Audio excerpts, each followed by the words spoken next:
Assalamualaikum warahmatullahi wabarakatuh. Apa kabar anak-anak? Semoga kalian senantiasa dalam keadaan sehat walafiat. Pada kesempatan kali ini, Ibu akan menyampaikan materi akidah akhlak kelas 12, khususnya materi ragam penyakit hati.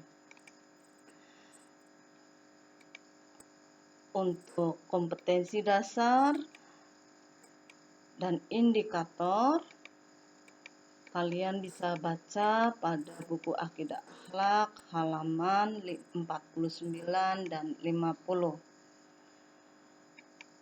Ragam penyakit hati itu ada nifaq, ghadab, dan qaswatul qulub. Yang pertama, nifaq, atau orangnya disebut dengan munafik. Pengertian nifaq berasal dari kata nafaqu, artinya menyembunyikan, berbohong, berpura-pura. Sedangkan secara istilah berarti sikap menyembunyikan sesuatu di dalam hatinya karena tak ingin diketahui keberadaannya oleh orang lain, sehingga menampakkan sesuatu yang tidak sesuai dengan apa yang ada di hatinya. Atau dengan kata lain, nifaq adalah menyatakan keimanan padahal di balik itu tersimpan kekufuran. Macam-macam perilaku munafik. Yang pertama, nifaq amali atau urfi, yaitu sikap yang dimiliki seseorang dengan memperlihatkan sesuatu yang tidak sesuai dengan sebenarnya, sehingga dalam interaksi sosialnya dia sering berperilaku atau menampakkan tanda-tanda kemunafikan.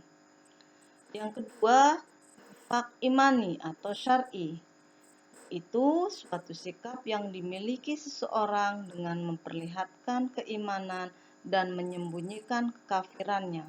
Orang seperti ini diancam neraka sebab orang ini sangat berbahaya bagi umat dan agama Islam. Bagaimana cara menghindari perilaku nifaq? Yang pertama, harus membiasakan berkata jujur, yaitu sikap di mana seseorang mengatakan sesuatu sesuai dengan kenyataan apa yang diketahui. Dua, caranya adalah membiasakan diri untuk setia atau amanah. Setia atau amanah adalah sikap terpuji di mana seseorang berpegang teguh pada janji, pendirian, dan kepercayaan. Yang kedua adalah marah atau ghadab dalam bahasa Arab. Kata ghadab berasal dari kata ghadiba yaghdabu, berarti marah, mengamuk, murka, berang, kusar, jengkel, atau naik pitam.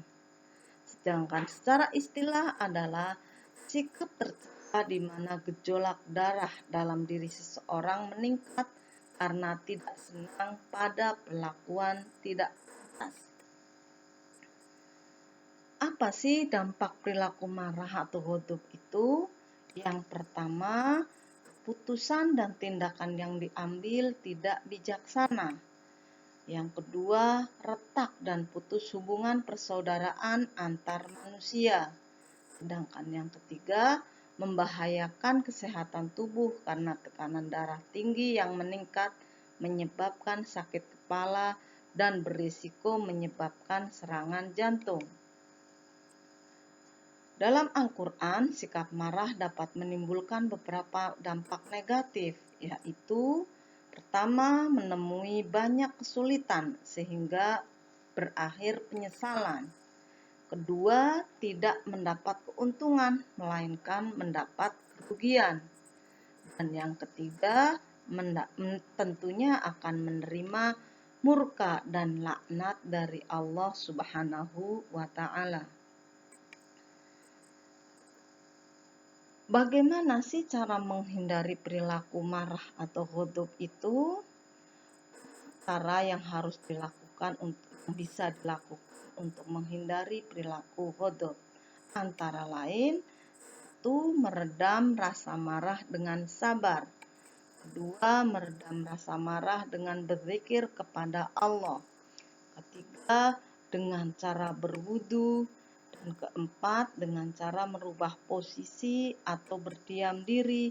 Serta yang paling bisa meredam tentunya dengan memberi maaf terhadap sesuatu yang membuat kita marah.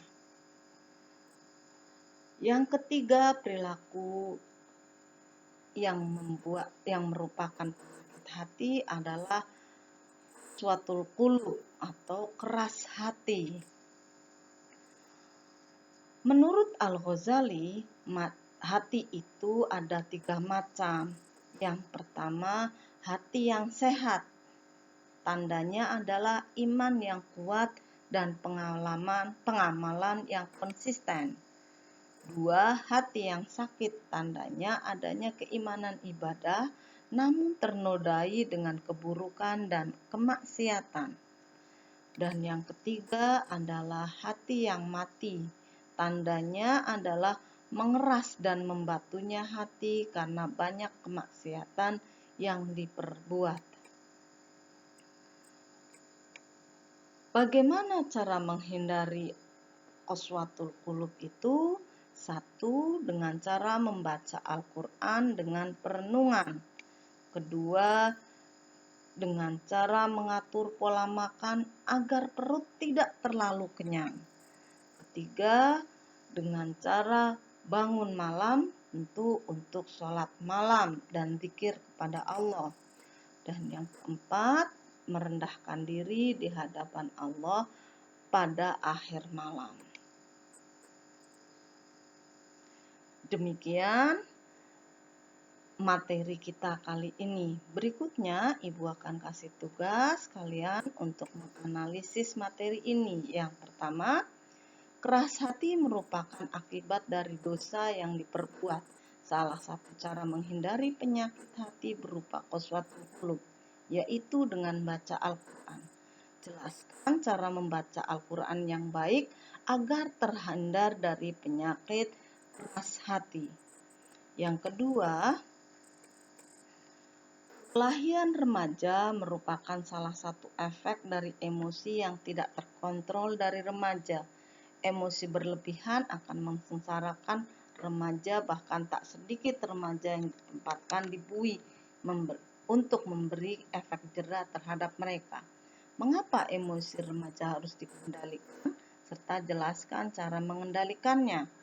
3. Munafik adalah menunjukkan perilaku yang tak sama dengan hatinya. Mereka akan mengucap ikrar padahal ingkar. Mereka akan mengucap setia padahal mereka bermain di belakangnya. Jelaskan cara menghindari penyakit nifak. Demikian materi kita kali ini, semoga bermanfaat.